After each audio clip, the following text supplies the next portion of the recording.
Assalamualaikum warahmatullahi wabarakatuh. Berjumpa lagi di pembelajaran dengan Ibu di hari Selasa tanggal 24 November 2020 di tema 5 subtema 3 pembelajaran pertama. Ayo jangan lupa ucapkan kata tolong kepada mama dan papa yang hendak mendampingi kalian dalam mengikuti pembelajaran. Kemudian di sini sebelum kita memulai pembelajaran, ada baiknya Ibu menyampaikan tujuan pembelajaran yang hendak kita lakukan di hari ini.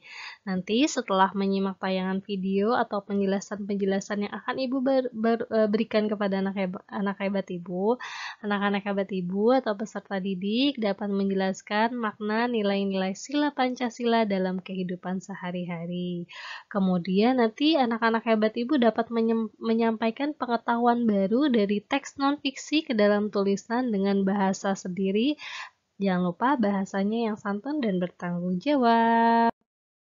Nah, kalau kemarin kita sudah mempelajari tentang salah satu Sultan Agung yang dari Kerajaan Mataram, sekarang kita akan mempelajari tentang salah satu pahlawan di bagian timur negara Indonesia. Kira-kira anak-anak hebat Ibu ada yang tahu tidak?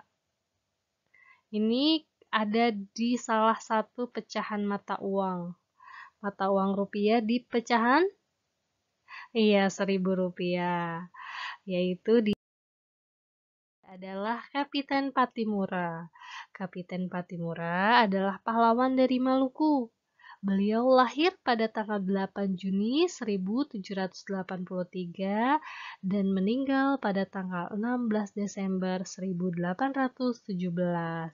Jadi kalau anak-anak hebat Ibu selama ini cuma hanya tahu uangnya saja, gambarnya saja, ternyata sekarang kita berjumpa di pembelajaran tema 5 ada salah satu pahlawan dari bagian timur Indonesia yaitu Kapiten Patimura yang berasal dari Maluku.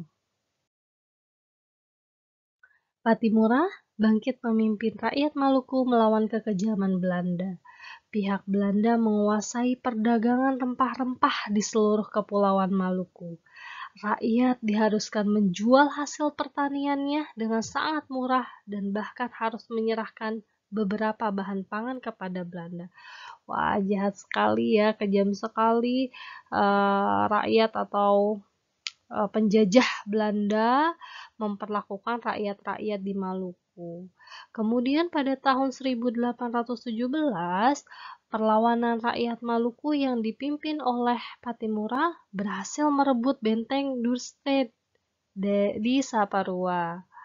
Kemudian perlawanan Patimura meluas ke Ambon, Seram, dan tempat-tempat lainnya. Hebat sekali, pada tahun 1817 ternyata di bawah pemimpinan Patimura, rakyat Maluku dapat merebut benteng Dorstad yang telah dikuasai oleh Belanda atau penjajah Belanda.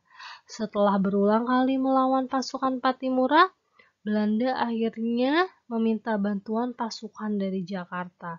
Jadi penjajah Belanda yang tadinya udah kewalahan melawan Patimura yang ada di Maluku, kemudian mereka meminta penjajah-penjajah Belanda yang ada di Jakarta atau pasukan-pasukannya yang di Jakarta. Keadaan jadi berbalik. Belanda semakin kuat dan rakyat Maluku terdesak. Akhirnya, Patimura tertangkap Belanda.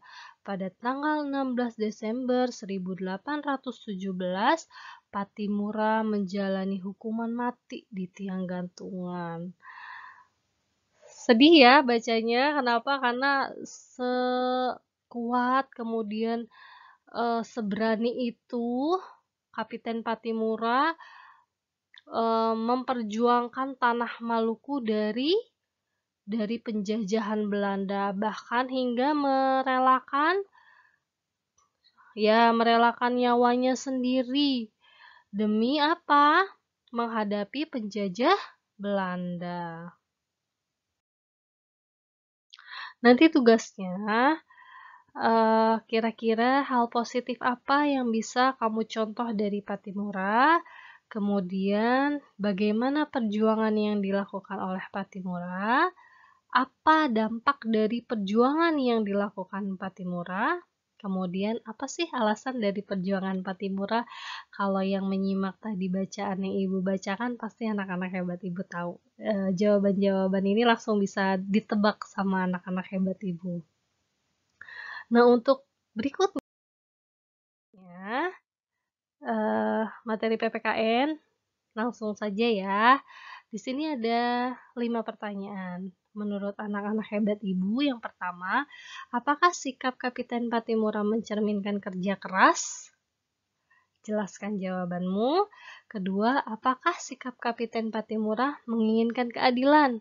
Jelaskan jawabannya. Kemudian, apakah sikap Kapiten Pattimura menginginkan kedaulatan wilayahnya diakui? Terus yang keempat, apakah sikap Kapiten Pattimura mencerminkan nilai-nilai sila kelima Pancasila? Kelima atau yang terakhir, bagaimana dengan kamu? Apakah anak-anak hebat Ibu sudah mengamalkan nilai-nilai Pancasila kelima dalam kehidupan sehari-hari? A. Sikapku sudah sesuai dengan sila kelima Pancasila yang seperti apa? Kemudian yang B, yang belum sesuai itu seperti apa? Terakhir, rencana perbaikannya yang akan anak-anak hebat Ibu lakukan kira-kira seperti apa? Sampai di sini kira-kira ada yang mau ditanyakan? Kalau misalkan ada yang kurang jelas, silahkan ditanyakan ya. Terima kasih semuanya, Mama Papa hebat yang telah mendampingi. Saya senang banget tiap hari bisa mendampingi anak-anak hebat kita semua. Wassalamualaikum warahmatullahi wabarakatuh. Sampai jumpa.